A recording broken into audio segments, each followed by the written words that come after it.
بسم اللہ الرحمن الرحیم. السلام علیکم. Dear students of class 8th, I am your Islamia teacher Maimuna. I hope you all are well and safe with your family at home. Student, take out your book of Islamiyat and open the page number 40. ہمارے سبق کا عنوان ہے اخلاص و تقوی. اخلاص کے لغوی معنی خالص کرنے کے ہیں. خالص کا لفظ ایسی چیز کے بارے میں بولا جاتا ہے جو ملاوٹ سے پاک ہو. حضور اکرم صلی اللہ علیہ وآلہ وسلم کی تعلیمات کے مطابق جو نیک کام کیا جائے اور اس میں خالصتاً اللہ تعالیٰ کی رضا اور خوشنودی شامل ہو، یعنی کوئی نمائش نہیں، کوئی دکھاوا نہیں، کوئی شہرت کی غرض نہیں، تو یہ ہماری عبادات کیا ہیں؟ خالص ہیں. اللہ تعالیٰ قرآن مجید میں ارشاد فرماتے ہیں، ترجمہ: تو اللہ تعالیٰ کی عبادت کرو، یعنی اس کی عبادت کو شرک سے خالص کر کے. دیکھو، خالص عبادت اللہ ہی کے لیے زیبا ہے. اخلاص کا مطلب ہمیں معلوم ہو گیا کہ اس کا مطلب ہے خالص، یعنی ہم جو عمل کریں اس میں اللہ تعالیٰ کی خوشنودی شامل ہو. اگر ہم عبادت کر رہے ہیں تو وہ بھی اللہ کی رضا کے لیے. نیکی کر رہے ہیں تو اس میں دکھاوا نہیں ہونا چاہیے، بلکہ وہ بھی اللہ تعالیٰ کی رضا کے لیے. اگر کسی کی مدد کر رہے ہیں تو یہ سوچ کر کریں کہ اللہ تعالیٰ خوش ہوگا، نہ کہ یہ کہ لوگ جو ہے وہ میری تعریف کریں گے کہ دیکھیں کتنا نیک بندہ ہے، کتنا نیک انسان ہے جو دوسروں کی مدد کرتا ہے. اخلاص و تقوی کا آپس میں چولی دامن کا ساتھ ہے. اخلاص اختیار کیا گیا تو تقوی بھی اختیار کرنا لازم ہو جاتا ہے. تقوی کیا ہے؟ تقوی کے لغوی معنی ڈرنا، بچنا اور پرہیز کرنا ہے. دین اسلام میں تقوی دل کی اس کیفیت کا نام ہے جو انسانوں کو برائیوں سے روکتی ہے اور نیکی کی طرف گامزن کرتی ہے.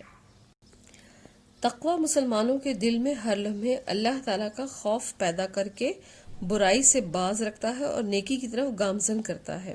یہاں یہ خوف نہیں کہ ہم اللہ تعالیٰ سے ڈرتے ہیں، بلکہ اللہ تعالیٰ کی ناراضگی سے ڈرتے ہیں کہ ہمارا رب ہم سے ناراض نہ ہو جائے.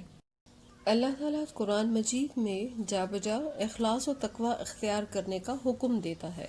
قرآن مجید میں ارشاد ہوتا ہے، ترجمہ: اور انہیں حکم یہی ہوا تھا کہ اخلاص کے ساتھ اللہ کی عبادت کریں.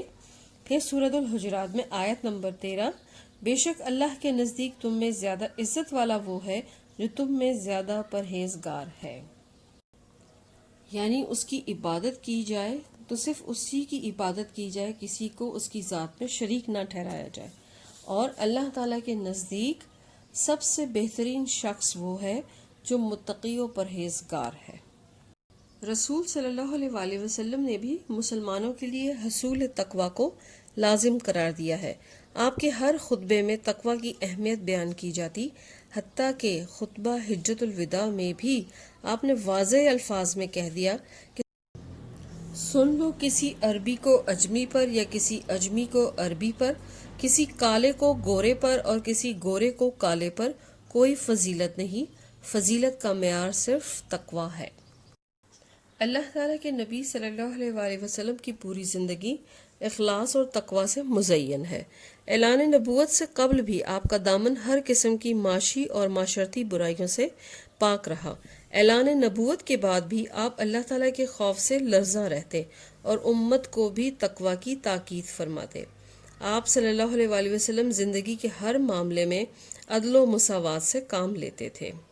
ایک دن رسول صلی اللہ علیہ وآلہ وسلم نے صحابہ کرام کو قیامت کے دن شفاعت کے بارے میں بتایا کہ قیامت کے دن حشر کے میدان میں سب سے پہلے میں جاؤں گا اور میں اس پر فخر نہیں کرتا. آپ صلی اللہ علیہ وآلہ وسلم نے ہمیشہ انکساری، سادگی اور برداشت سے کام لیا.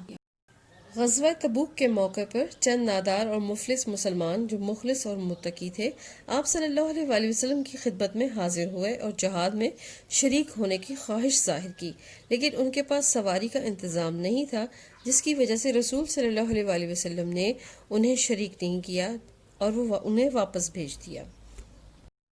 آپ صلی اللہ علیہ وآلہ وسلم نے ان کے اخلاص کا تذکرہ صحابہ کرام سے یوں فرمایا: ہم مدینے میں اپنے پیچھے کچھ لوگ چھوڑ آئے ہیں، ہم جس وادی یا گھاٹی سے بھی گزریں گے وہ ہمارے ساتھ ہی ہوں گے، وہ لوگ عذر کی وجہ سے پیچھے رہ گئے۔ رسول صلی اللہ علیہ وآلہ وسلم نے ان مسلمانوں کو اتنا اہم درجہ دیا کہ وہ ایسے ہوں گے جیسے جہاد میں ہمارے ساتھ شریک ہو رہے ہیں۔ اس کی وجہ کیا تھی کہ ان مسلمانوں کے خلوص اور میں اخلاص تھا، ملاوٹ نہیں تھی، کسی قسم کا دکھاوا نہیں تھا، نہ یہ خواہش تھی کہ ہم لوگ ہماری تعریف کریں۔ غزوہ تبوک ہی کا واقعہ ہے کہ جب آپ کو مالی مدد کی ضرورت پیش آئی اس جنگ میں، تو صحابہ کرام نے اپنی اپنی استطاعت کے مطابق اللہ تعالیٰ کی راہ میں مال دیا۔ ایک صحابی کے پاس راہ خدا میں دینے کے لیے کچھ نہ تھا، انہوں نے دن بھر مزدوری کی اور اس کے عوض جو کھجوریں ملی وہ آپ کی خدمت میں پیش کر دی۔ حضور صلی اللہ علیہ وآلہ وسلم نے ان کھجوروں کو مال کے ڈھیر کے اوپر رکھا۔ آپ صلی اللہ علیہ وآلہ وسلم کے عمل سے پتہ چلتا ہے کہ اخلاص و تقوی کے ساتھ کیا گیا معمولی کام بھی دکھاوے کے بڑے بڑے کاموں سے افضل اور اعلیٰ ہے، اور اللہ تعالیٰ کی نظر میں اس کی بڑی اہمیت ہے۔ ایک انسان کا تقوی یہ ہو سکتا ہے کہ وہ اپنے مالک حقیقی سے ڈرے، اس کی نافرمانی سے بچنے کی کوشش کرے اور اس کی اطاعت میں زندگی بسر کرے۔ رسول صلی اللہ علیہ وآلہ وسلم نے بھی اپنی زندگی کا ہر کام اللہ تعالیٰ کی رضا اور خوشنودی کے لیے ہی کیا ہے۔ اگر ہم دنیا اور آخرت کی زندگی میں کامیابی کے خواہش مند ہیں تو ہمیں چاہیے کہ ہم پورے اخلاص کے ساتھ اللہ تعالیٰ کا خوف اپنے دل میں رکھتے ہوئے اس کے رسول صلی اللہ علیہ وآلہ وسلم کی پیروی کریں اور ان کے بتائے ہوئے راستے کو اپنا راستہ تسلیم کر لیں۔ اسلام میں اخلاص و تقوی کو انتہائی اونچا مقام حاصل ہے۔ واضح رہے کہ یہ دونوں نظری اور فکری امور نہیں ہیں، بلکہ ان دونوں کو ہر مسلمان اپنے لیے عملی سانچے میں اس طرح ڈھال سکتا ہے کہ وہ راستے سے کانٹے ہٹائے، معذور کو سڑک عبور کرائے، یتیم کی کفالت کرے، بیوہ خاتون کی مدد کرے۔ یہ سب کام صرف اور صرف اللہ تعالیٰ کی رضا کے لیے انجام دے۔ ان کاموں کی بجا آوری میں دکھاوا، شہرت کا حصول یا کوئی اور دنیاوی غرض شامل نہ ہو۔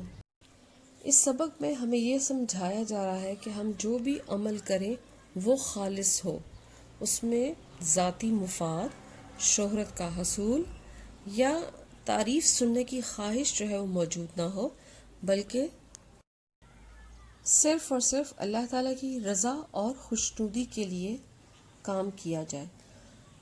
امید ہے کہ آپ کو یہ سبق سمجھ میں آ گیا ہوگا۔ Thank you students. You should pray from Allah to keep us all safe from COVID-19. Stay home, stay safe. Allah Hafiz.